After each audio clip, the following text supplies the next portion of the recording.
setiap zaman itu ada krisis, Pak.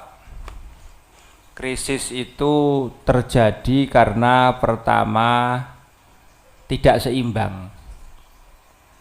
Tidak seimbang. Peran antara misalnya akal dengan perasaan tidak seimbang. Hubungan antara keduniaan dengan akhirat jondil. Kemudian harapan dengan kenyataan gak seimbang. Harapane 2 kilo, kenyataannya mung 0,5 kilo, kan gak seimbang. Nah itu akhirnya krisis. Lah Allah itu sudah mencontohkan hukum keseimbangan di surat Ar-Rahman itu, wassama arfa'aha wa wada'al mizan. Langit itu ditinggikan dan bumi direndahkan. Otomatis ada yang di atas, ada yang di bawah. Tapi di tengah-tengah itu ada mizan. Mizan itu keseimbangan. Keseimbangan. Jadi bumi tidak longsor atau tidak hancur, ya kan? Karena ada langit, ada tengah-tengah itu. Wujud tengah-tengah antara langit dan bumi itu apa? Pohon dan gunung.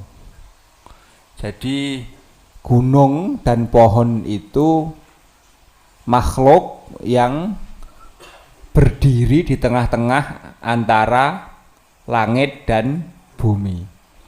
Ketika pohon itu digundul atau ditebang tanpa ada pergantian, silahkan menebang pohon tapi ganti, tanam yang lain.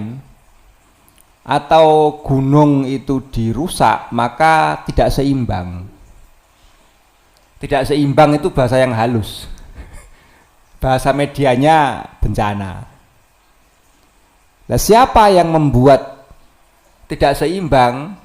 Ya manusia.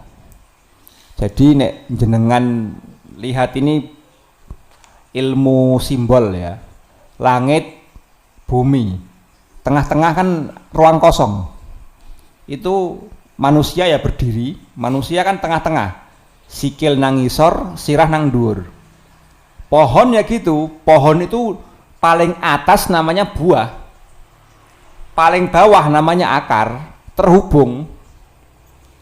Gunung ya gitu, gunung itu kalau yang paling bawah mungkin lava, lava itu seperti apa, api ya, api tapi cair lah. Jadi gunung itu kalau dilihat dalamnya ada sekian lapis. Nah ini contoh ya, contoh. Ini contoh. Jadi ketika tidak seimbang antara pikiran dan perasaan akan ada goncangan, ada krisis. Contoh misalnya orang itu terlalu banyak stay, hadir, hidup di dunia materi.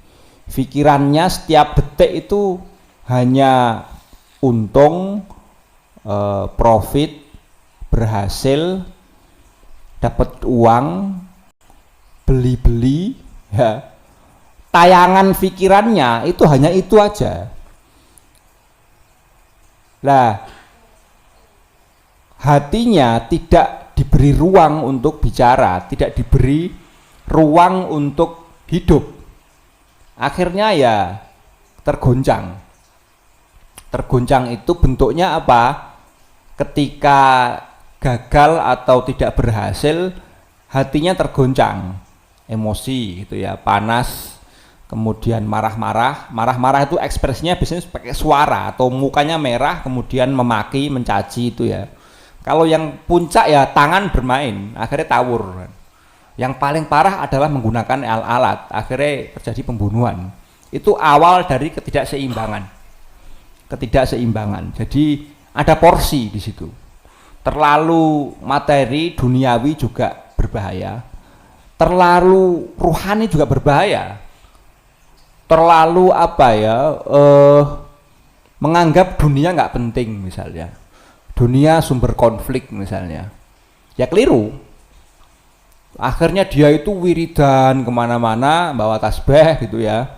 Terus di masjid iktikaf terus, atau dia itu mohon maaf ya mencari tempat-tempat yang agak seru gitu ya. Jadi hal-hal yang sifatnya itu aneh itu karena terlalu spiritual, ya nggak bagus. Spiritual itu bagus kalau dia mungkin sendiri, tidak punya kewajiban nafkah ya. Kalau punya istri, punya